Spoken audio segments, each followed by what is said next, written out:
Puro kapaasa. Oh, yan talaga ang mensahe ni Ted Filon mga kababayan sa Marcos administration na hindi lang daw binubudol ang sambayan ng Pilipino dito sa kanyang pangako sa bigas. Oh, naging karugtong na sa kamalasan ni BBM mga kababayan, no? Itong kanyang campaign promise na galing sa pangakong 20 na bigas, naging 25. Nagbebenta kasi sila ng subsidized rice mga kababayan ng 25 sa kadiwa, tapos biglang nawala. Naging 35 ngayon. Dahil ang binibenta nila mga kababayan, aside sa subsidized na, ay mga durog pa. Oh, na mga bigas na durog. Pero ang totoong presyohan sa palengke mga kababayan ay naglalaro pa rin lampas 50 up to 58 to 60 mga kababayan. At hindi lang yan, okay lang sana kung pangako lang mga kababayan buladas lang yabang lang Pero may ginawa pa ang presidente mga kababayan na lugi ang sambayan ng Pilipino at ang nakinabang ay ang mga negosyanteng mga oligarko. Dahil gumawa ng executive order si BBM nabawasan ang tax ng mga importer mga kababayan. Nang sa gayon ay maibaba daw nila ang presyohan ng bigas up to 35 pesos. Yun ang dating pangako nila Tambaluslos Pero anong nangyari mga kababayan? Walang epekto. Ang nangyari, nagbinipisyo pa ang mga negosyanteng mga oligarko na friends sila mga kababayan dahil konti na lang ang kanilang binabayaran na tax sa pag-angkat ng bigas pero hindi pa rin bumababa ang presyo ng bigas. At ang executive order na iyan ni BBM ay 3 taon pa mga kababayan hanggang 2028. Ay nako, panoorin niyo po. 14.4 billion pesos. 14.4 billion pesos yan po ang nawawala sa ating pera mga kababayan dahil dito sa executive order ni BBM. Ganyan na po kalaki ang pera ng bayan na 14.4 billion nawala nang dahil sa pagpapababa sa taripa sa imported rice. Supposedly mga kababayan, nakolekta natin yan doon sa mga importers ng rice para pababain ang presyo sa merkado. Bumababa? Hindi, wala pong epekto mga kababayan. Na mula 35% ay naging 15% na lamang. Ang mga oligarko patuloy ang nakinabang. Yung mga rice cartel. Ang 14.4 billion pesos na ito ay mula lamang July hanggang December. O kalahating taon lang pala yan mga kababayan. So in 1 year, 30 billion more or less ang mawawala sa atin. Kawawang Pilipinas, no? At supposedly mga kababayan, ang perang ito na makakolekta sa tax, sa pag-aangkat ng bigas ay mapupunta sana mga kababayan doon sa mga farmers. At dagdag pa dyan para sana sa infrastruktura kung mayroon man. At least sa ayuda, Pero ang nakinabang dyan mga kababayan, mga kartel ng rice na nag-i-import na nabawasan ang kanilang tax. Ng 2024, ang pagpapababa sa naturang taripa ay bunga ng Executive Order EO number 62 na inilabas ni Pangulong Marcos Jr. The Junior June ng 2024. Ang pangunahing dahilan ng Executive Order number 62 ay para raw sa kapakinabangan ng mga Pilipino. Nakinabang ba kayo mga kababayan? Wala pong epekto sa pagpapababa ng presyo ng bigas. In short, budol. Sapagkat inasahan ng gobyerno na sa pagpapababa sa naturang taripa sa imported rice ay tariff means tax mga kababayan bababa rin ang presyo nito sa mga palengke. Bumababa? Ano pa nga ba? At hindi ito nangyari. Hindi nangyari. Kabalintunaan ang nagaganap. Tumataas pa nga lalo. Magugunita na ang mga taong gobyerno na nasa likod ng Executive Order number 62 ay buong pagmamalaking nangangatwiran na ito ang isang solusyon sa inflation. So nasaan na ang pagbaba ng presyo? Hindi gumalaw ang presyohan mga kababayan. 6 to 7 pesos nga raw kaagad ang ibabaksak sa presyo ng imported rice nang dahil sa EO na ito. Wala pong pagbaba ng presyo. Si Agriculture Secretary Francisco Chu Laurel buwan pa lamang ng Mayo Na isang negosyante ha. Negosyante ng mga agricultural products mga kababayan. 2024, sinabi ng pagsapit daw ng June 2024, magsisimula ng bumaba ang presyo ng bigas sa January na eh. 6 months na. mga palengke. Wala pa rin. Hindi ito nangyari. Hindi nangyari. July 19, 2024, sinabi na naman ng DA na bababa ang presyo ng bigas sa buwan ng Agosto. Agosto 2024, 2025 na ngayon mga kababayan. Hindi rin ito nangyari. Na naman. Noong August 15, 2024, sinabi na naman Grabe no? Paulit-ulit mga kababayan tapos wala ni isa nagkatotoo. ni Secretary Chu Laurel na mararamdaman ang epekto ng Si Baki na yan. O di ba kaya ibalik na lang yung original na collection sa tax doon sa mga nag-i-import ng rice. Halata masyado mga kababayan na nagbe-benefit yung mga rice importer lang.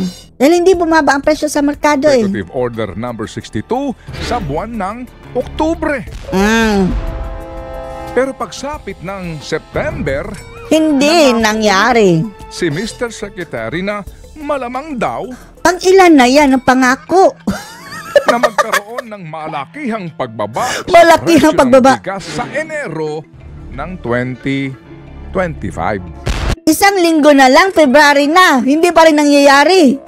Malamang mga kababayan, sasabihin naman nila, sa Mayo. Mayo na naman ito. Bababa na talaga ang bigas. Ngayon po, Presyo ng ay bigas. Enero na ng 2025. May 65 pa nga. Jasmine, 90. 65. Mataas pa rin po ang presyo ng bigas. Hmm. Imported man o local. Anyanyari. Yan nangyari. Marahil, dahil siguro sa napapahiya na nga ang gobyerno na Tapos ang kanilang panakiputas mga kababayan, yung kadiwa, nagbebenta sila ng mga subsidized na rice. Subsidized. Binili ng gobyerno mga kababayan para ibenta ng mura. Smio. Kung binili na yan ng gobyerno, wag nyo ng pagkakitaan, ibigay nyo na lang. obliga ang Department of Agriculture na maglabas ng maximum suggested retail O price. ginawa na niya yan dati. Nag-price ceiling sa bigas mga kababayan. Anong nangyari? Binawi rin. Hindi po kasi pwede yan mga kababayan. Mag-limit yan ng presyo ganyan. Dapat talaga, pagbasihan mo sa supply and demand. Kaya mataas ang presyohan yan mga kababayan dahil hinohoard. Yan ang katotohanan. Mayroong nagko-control dyan sa supply ng bigas. Ang pag-release ng gaano karami ang supply. Yan ang tugisin nyo ngag. Para sa imported rice. Ginawa nila Ay, naku. 58 pesos per kilo ang maximum retail price ng imported na bigas. Pero hindi po ba't mahal pa rin ang presyong ito? Mahal pa rin. But wait, But ang wait. sabi po ni Mr. Secretary, sa loob ng 2 linggo, posible po raw na ibaba pa nila ang MSRP sa 50 In 2 weeks sige. Ano ba yung DA Secretary ni BBM? Parang liar. 5 pesos per kilo. Sa ganitong pamamaraan at pangangatwiran ng Department of Agriculture, may reaksyon sa Ginoong Raul Montemayor, Akala ko si Raul Manuel. ang National Manager Iba ng pala. Federation of Free Farmers. Sa ngayon, ang pwede pa nilang ibaba yung presyo ng 4 to 5 pesos per kilo. Babalik lang yung kita nila sa dating level. No?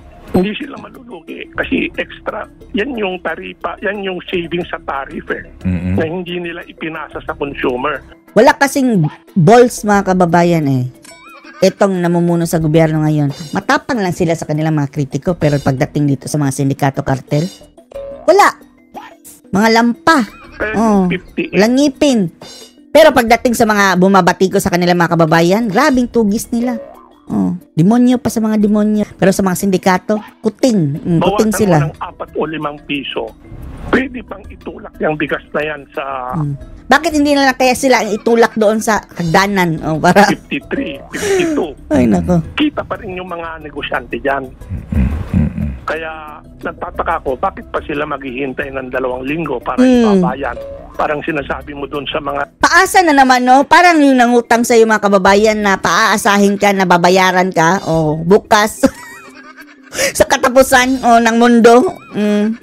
Budol. sasamantala. O, bilisan nyo yung pagsasamantala nyo kasi after 2 weeks, ibababa ko na yan. No, parang Kaya nga, pwede namang right now. Ibaba nyo yung presyohan ngayon. what for? Klaro naman na mayroong pagsasamantala. Kilala naman yung mga taong nag-i-import mga kababayan, no? Dahil iilan lang yan sila eh. Bantayan yan ng gobyerno. O, magkano binenta mo dyan? Dapat below 50. O, nagbenta pa rin na 58 mga kababayan. Yan ang kulang. Hindi binabantayan yung nag-i-import. Mayroon po kasing mga listahan dyan mga importer mga kababayan. Alam na natin kung magkano presyon dapat lalabas sila. At dapat, hindi dapat nila hinohoard. Lahat binabagsak sa merkado mga kababayan.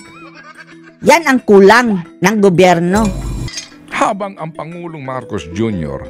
Eto Maamin yung mga durog mga kababayan na kanilang pinagmamalaki. Durog na bigas, 35 daw. Pero mukhang subsidized pa siguro yan. na umaamin mismo na hindi natutupad ang intensyon ng kanyang Executive Order number 62 Aminado sa walang kapalpakan. palatandaan, walang paramdam, walang senyales na ito'y kanyang Babawiin. So tuloy pa rin. ang Executive Order number 62 na may visa hanggang taong 2028. 3 taon pa. 2028.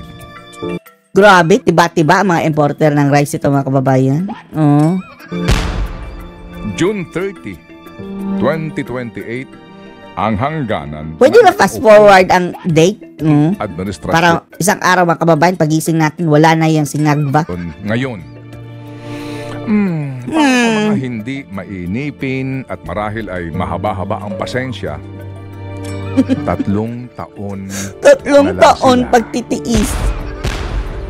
Pero para sa mga Magkano na kaya ang utang ng Pilipinas niyan? nagsis So far mga kababayan ngayon, 15 trillion na ba? Oh, baka pagbaba ni PBBM, 30 trillion na yan. sa mga patuloy na nadidismaya, Dismaya! 3 taon pa sila. 3 taon Kaya pa ba? na hindi puno ng pag-asa, kundi Tapos kung magbiro ang tagana, after sa 2028, Prime Minister si Tambaluslos, Diyos mio, wala na pag-asa ang Pilipinas. malamang 3 taon pa na puro Paasa! Tama! ramdam nyo Sobra! about it. Think about it. So ano masasabi niyo dito mga kababayan sa paasa na naman ni BBM? Post your comments below.